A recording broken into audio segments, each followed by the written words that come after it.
Welcome back to People Deserve to Live. I'm your host, Shireen. And I'm Sam. Today, we're delving into a topic that is both heartbreaking and profoundly important.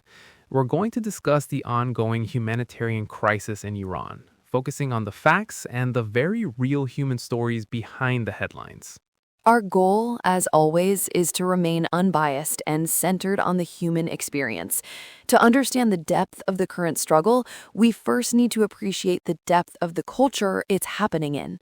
Exactly. It's impossible to talk about the people of Iran without acknowledging that they are heirs to one of the world's oldest and most influential civilizations, Persia. Its legacy in art, poetry, and science is monumental. It's a culture of immense warmth and profound beauty.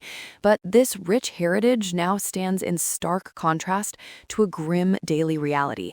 Let's start with the economic crisis, which is the foundation of so much of the suffering.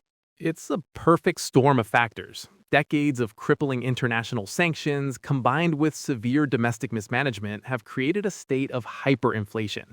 What does that actually mean for the average person, Shireen? It means their money is worth less every single day. Their life savings can evaporate.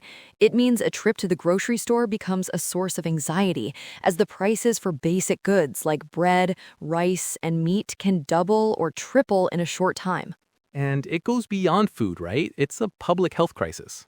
Absolutely. While medicine is often technically exempt from sanctions, the financial sanctions make it nearly impossible for Iran to purchase and import specialized medications. So there are dire shortages of drugs for cancer patients, for those with multiple sclerosis, or even for something as common as insulin. People are dying because they can't get the medicine they need. And for the youth, it's a crisis of opportunity. Iran has a massive, highly educated young population, with women making up the majority of university students. But after they graduate, there are no jobs. Youth unemployment is sky high, leading to a phenomenon known as the brain drain, where the country's most talented doctors, engineers, and scientists are forced to leave their homeland just to have a future.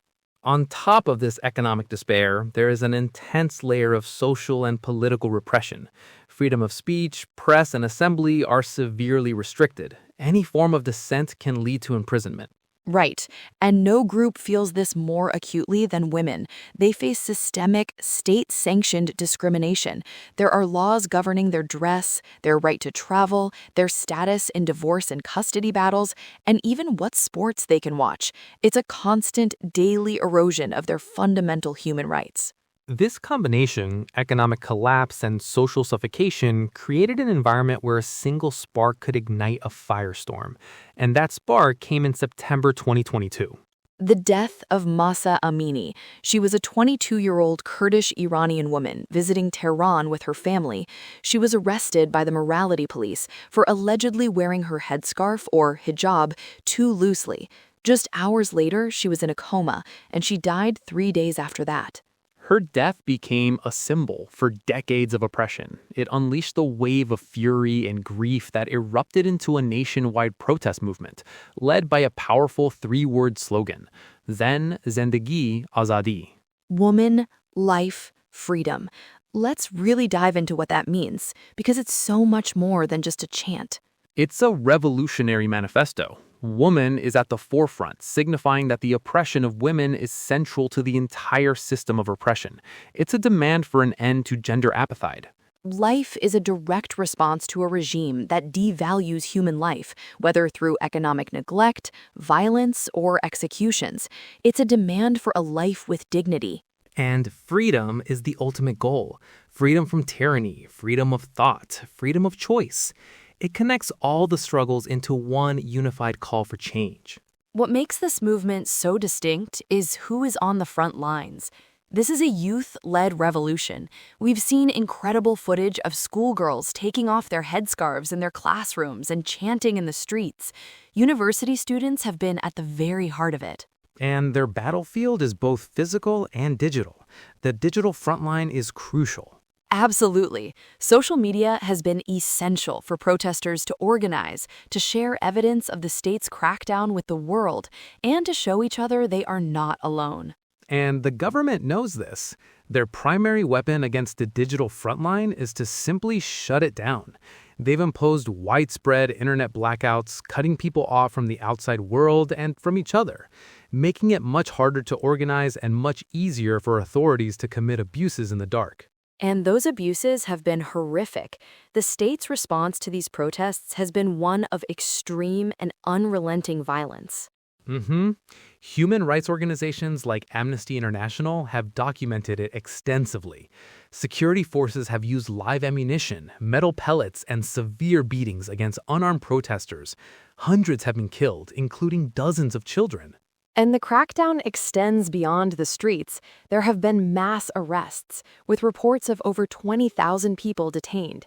Many are subjected to torture to extract forced confessions, which are then used against them in sham trials that can last just a few minutes, ending in death sentences.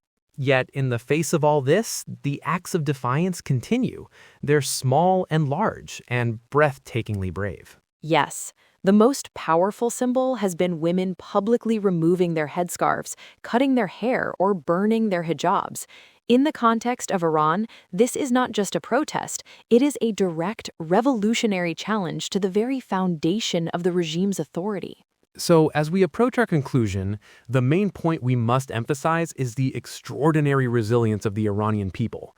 Despite facing economic ruin and a brutal state apparatus, their demand for a normal life, for basic dignity, has not been silenced. And the international response has been a critical factor in keeping the movement visible.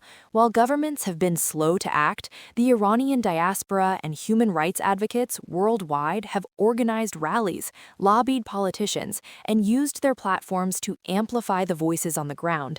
This global solidarity has been a source of immense hope for people inside Iran, showing them that their struggle is not going unnoticed.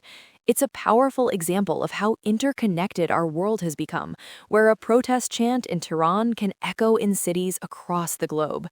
It's so important for the world to see them for who they are, students, artists, parents, and children who want the same things we all do. And it is absolutely critical to separate the people of Iran from their government. They are not one and the same. That's the most important distinction. Our call to action for you, our listeners, is simple: bear witness. In a world of distraction, pay attention to this story. Follow Iranian journalists and activists on social media. Read reports from credible human rights organizations.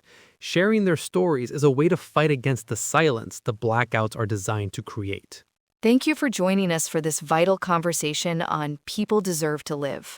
If this episode moved you, please help us amplify these voices by liking, sharing, and subscribing wherever you listen to your podcasts. Until next time, stay informed and stay engaged.